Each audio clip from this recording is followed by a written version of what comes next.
This is our 2007 Hummer H3. This truck was built with a 3.7 liter I5 engine, and the motor failed, and we have replaced it with a 5.3 liter out of a 2008 Chevy Tahoe. We've swapped in the engine already. The exhaust is connected. We've built a custom one-off intake for it. The intake is using a Gen 3 mass airflow sensor with a Gen 4 engine in the Gen 4 Hummer. And right now we're working on electrical. We have a harness from the Tahoe with the controller for the engine and the transmission controller for the Tahoe in the Hummer. But we also have the controller for the I5 motor in the Hummer. The goal is to not have to require any dealer level programming and to work it so that we only have to make changes with HP tuners, which gives us the resolution to read and write in ECM and in TCM, but not body controllers or instrument clusters. And this matters a lot. This is a really big thing on these GM vehicles because all the various different modules all store the VIN numbers inside of them, and they all have their own codes to communicate with each other, and they have to be set up to each other. Like when you're doing these conversions on a GM vehicle, it really matters that you pick ECUs and transmission controllers and ABS modules and everything else that were actually in a vehicle that was built that way. This way, at the end of the day, you can go and have it all programmed, and they can use a VIN number for a vehicle that was really used, and all the controllers can be programmed to this, and everything can live and work in this way. But again, you need a dealer level access. You gotta have like a Tech 2-in or something like that. You need like a tech line and stuff so that you can start playing here, and I don't have that resolution. I'm just gonna use HP tuners and play with what's in the transmission controller and the engine controller. And I will license both VINs. So I'll first tune all the codes and everything out of the first controller that's still talking to the body, so it's not storing codes for every single thing under the sun and bringing up the check engine light. And then I will tune the Tahoe ECU to drive the engine, but work as a standalone, so it's not communicating to anything else in the vehicle. And I anticipate on this side of everything that I will likely land with 2 data link connectors, and my standalone ECM TCM from the Tahoe will stay standalone because they cannot communicate with the other modules until they have programming. But honestly, I don't even think there is a specific application that uses the other modules from the Hummer H3 with the Tahoe ECU and TCM. So no matter what you did, you would still have to be buying another ECM and TCM. And even if you buy the correct harness for the later years Hummer, you still have to repin one of the big connectors down at the ECM. So no matter what you do with the Hummer H3 with doing this conversion, there's no way around extensive and intensive wiring. That is just a part of it. And we all do that in different ways. I am choosing to express myself electrically, and I'm going down this path with it. This right here in front of me is the complete and assembled engine harness out of the I5 motor off the Atlas 5-cylinder. I'm going to strip injectors, pigtails, and all the pigtails that went to the engine that I don't need. And I think I need to keep the RPM, the crank sensor, and I'll wire like the crank sense wire to the crank sense wire for the LY5 motor or controller, just so the factory body controller can see RPM and send that data to the instrument cluster. And there's a couple other things like that, like the AC input and output we have to resolve. There's a couple of things along the way that we'll work through, but for now, we just need to rip this harness apart, remove everything from it that we know we're not going to use, and bring about a good starting point to make this happen. The whole truck is completely together, everything else is done. I think we still got to put oil in the motor, but that's it, man. Everything is set up and ready to go. We just got to get this harness and get it wired up. We get a calibration on them, and this thing will be up and running. Second shift performance, killing it.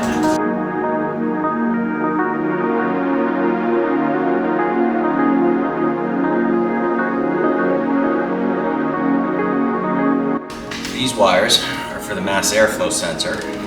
They're mounted in a different location for this vehicle. And I am just going to back these up because now our mass airflow sensor is going to be right here, right next to the PCM. So I'm going to back these wires all the way up through the harness, all the way back towards the PCM, so the actual mass airflow sensor wires are nice and short and don't make this huge thing. I am really big on making my harnesses specific. I will open up any Holley Terminator X or aftermarket EFI kit harness, and I will remove every pin and every connector that does not apply to that EFI installation. And I'll also open up all of the harnesses and I'll rewrap them so that in a way that they are very specific to the engine that they go to, just so that they don't even look like some aftermarket thing that was haphazardly put together, right? When we're done, at the end of the day, we should lift up our hood and see something that looks like it was intended to be that way. And it's kind of hard to do that when you have all these extra connectors and plugs hanging all over the place and cut wires just taped to the back and stuff like that. So I'm really, really big on removing circuits that I'm not using, depinning connectors, deconstructing harnesses, and rebuilding them to be exactly what they should be. Back to it. A lot of times, we'll remove the downstream oxygen sensors, and we'll just leave the plugs hanging. But to the point that I just made, if you're building a harness, and you know you're not going to use your downstream oxygen sensors, why leave the connectors and the wires and the pins there? It's just more of a mess. It just makes the harnesses a little bit thicker. It just gives them a little bit larger of a footprint. It just makes it a little bit more noticeable in a bay where we really want the engine to stand out and be the centerpiece. You know what I mean?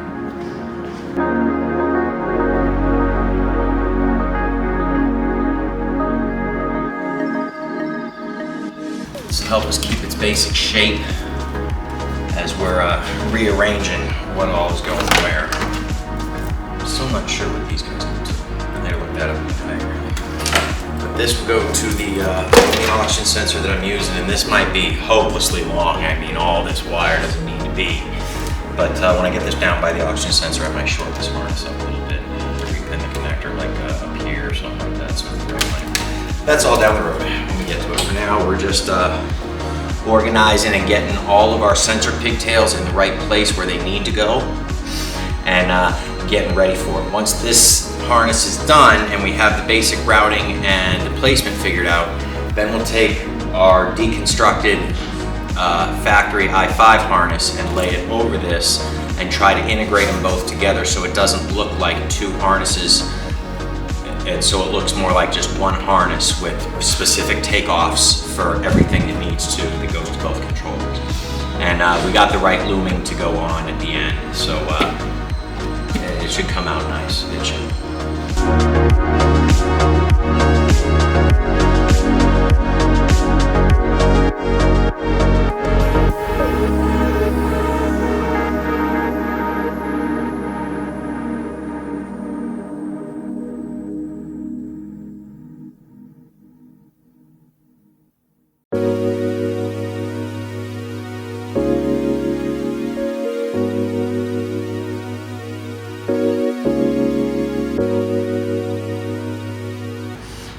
The awesome thing for me here, and something you have to play here, even with all the experience and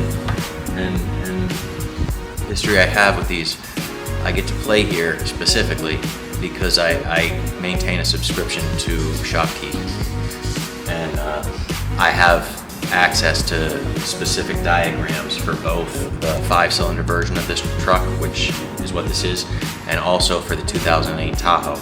So I can compare these diagrams to each other and look at specific pinouts of each controller, and as long as I know what I'm doing, I can play here with freedom.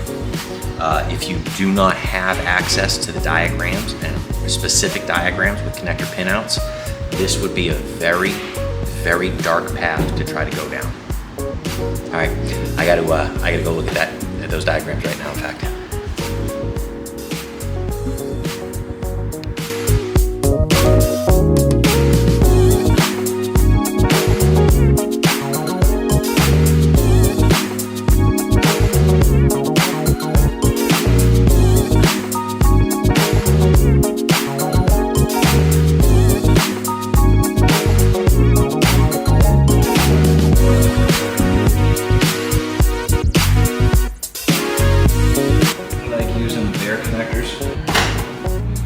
separate heat shrink that I can slide up and shrink myself. I think it's better that way.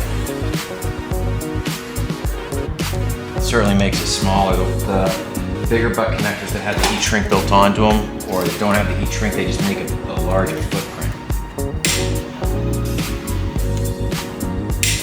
There's something else on the subject of the footprint. It's important that we don't put all these cuts and splices in the same place. When we're going to splice a bunch of wires together like this, we need to stagger them. So where this first one comes out like right here, what we need to do is we need to take the rest of them and we say, okay, we're going to cut the next one right here.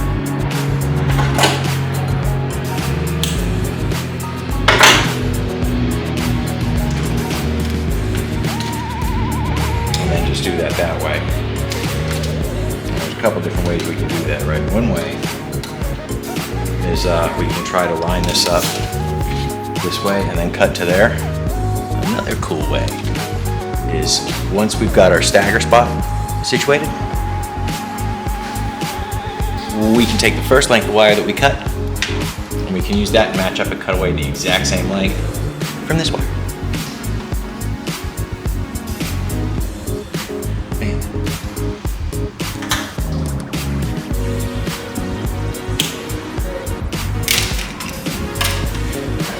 This wire would be the exact right length.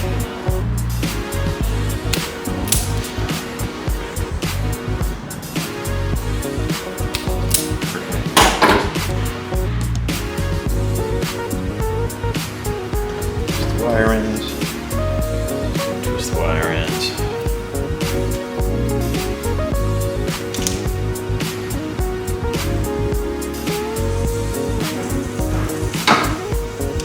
Crank.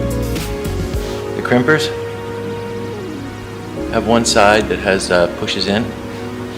We will always crimp away from the seam. I don't know if you guys can see that, but there's always a seam on a lot of these.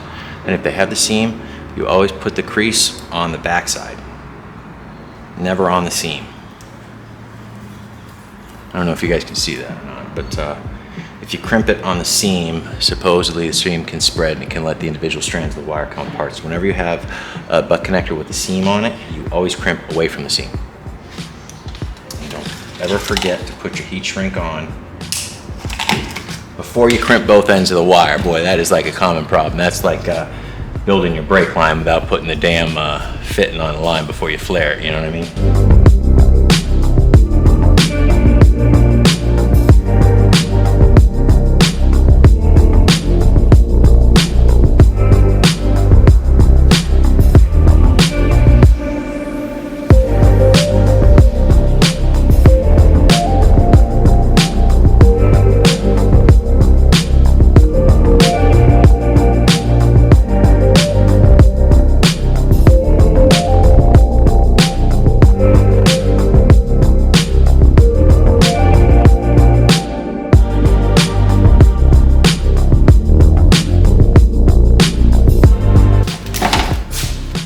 Of all the different connectors in the engine, the mass airflow sensor is always easy to tell because it's always a 5-wire, right? The mass airflow sensor itself needs voltage, ground, and signal back to the ECU, 3 wires. But then there's always a built-in intake temp circuit that always runs on 2 wires. So mass airflow sensors are always 5 wires, and the 2 wires for the temp sensor are usually the same. They're very close. Chevy for this year, they've gone to, instead of 2 tan wires, they've gone to a tan and a tan with black. But the temp sensor is just a resistor, so polarity has no meaning here at all. So the 2 temp sensor wires are always the same, and mass airflow will always have power, ground, and signal wire too. It's always an easy 5-wire connector to identify if you know what you're looking for.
This yellow-black wire is an enable relay control. We want to save that.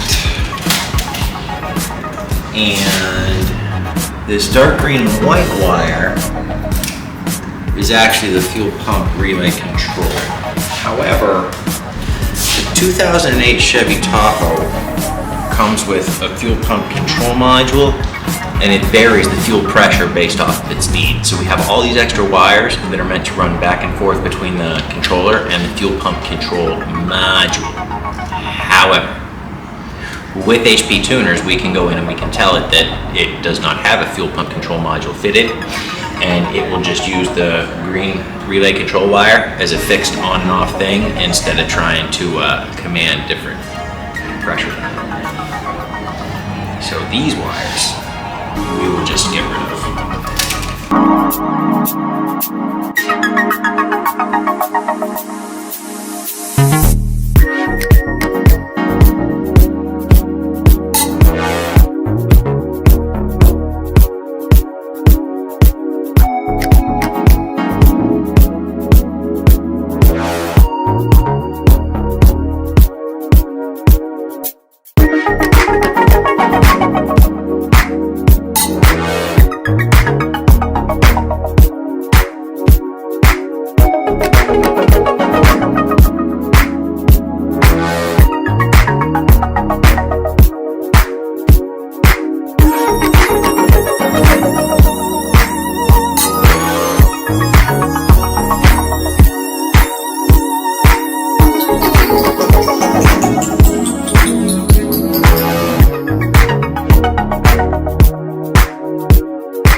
They're both the same.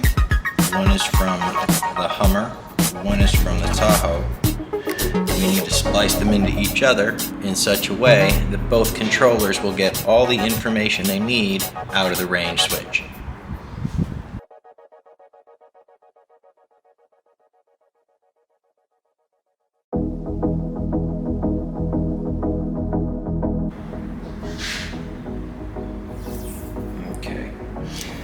So we've got both harnesses in. The Tahoe harness is attached to the 5.3 motor and to the ECU for the Tahoe.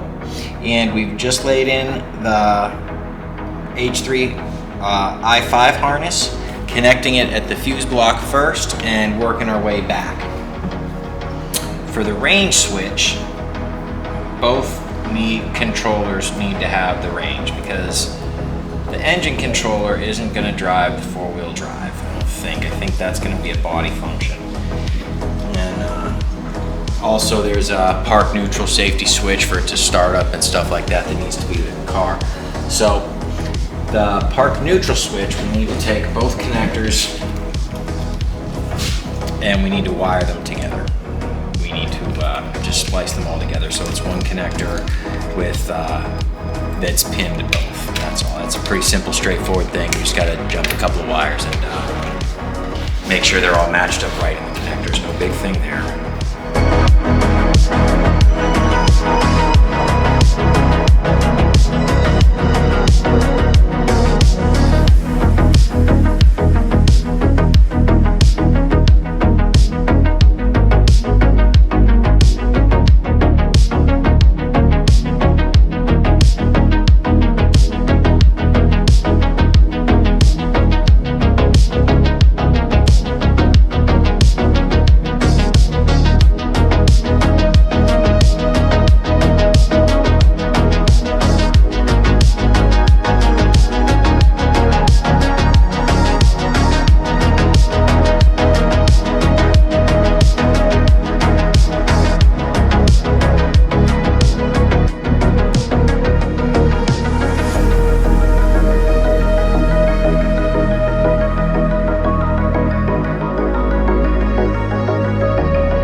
So that brings the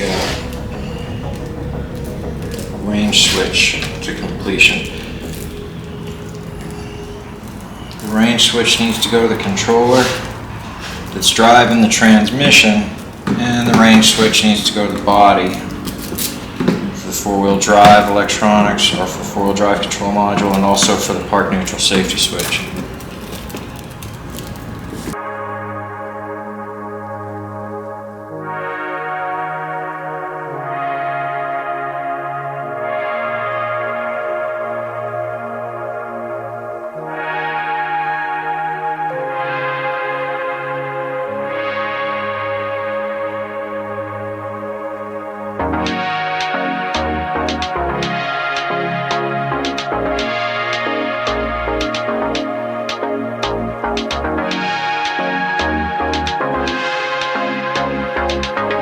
We are not having this stupid loom here.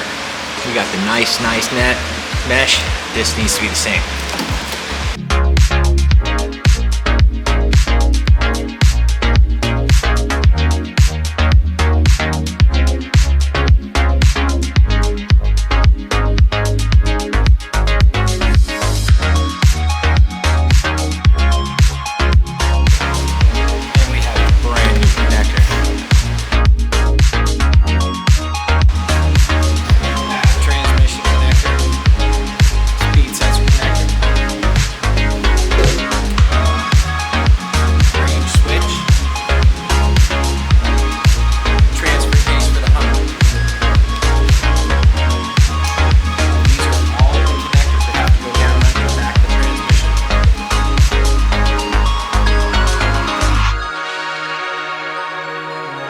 Three-quarter.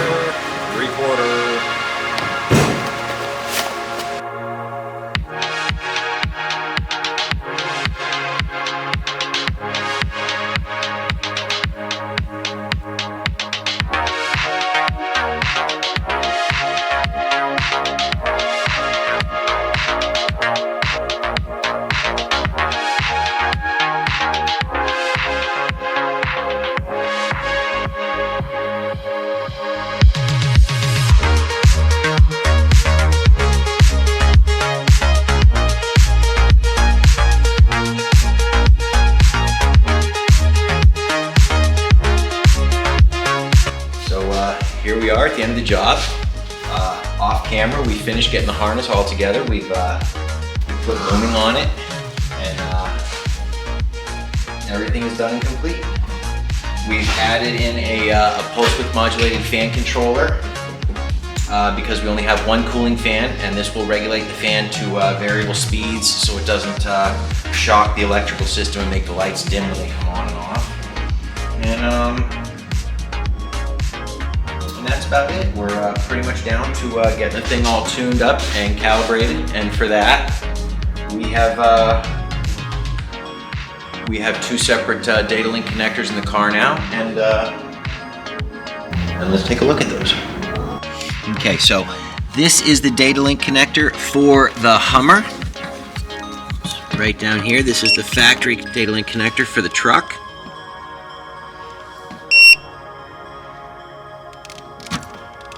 And this is the data link connector that we added for the Tahoe. All right, so here we are. We've got the scan tool connected to the Hummer ECU, and it identifies as a Hummer. And if we take it out and put it in the other,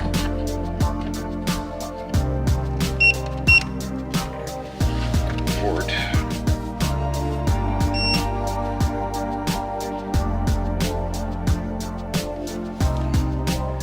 then we can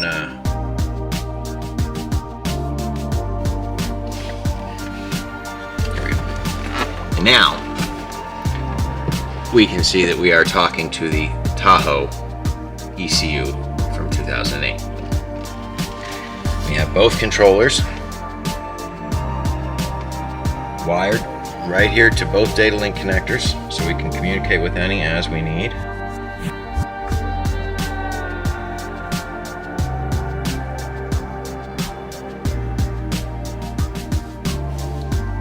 Here's our engine data.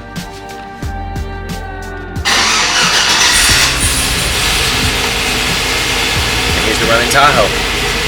I still got a little bit of tuning work to do on it before it's done, but there we are.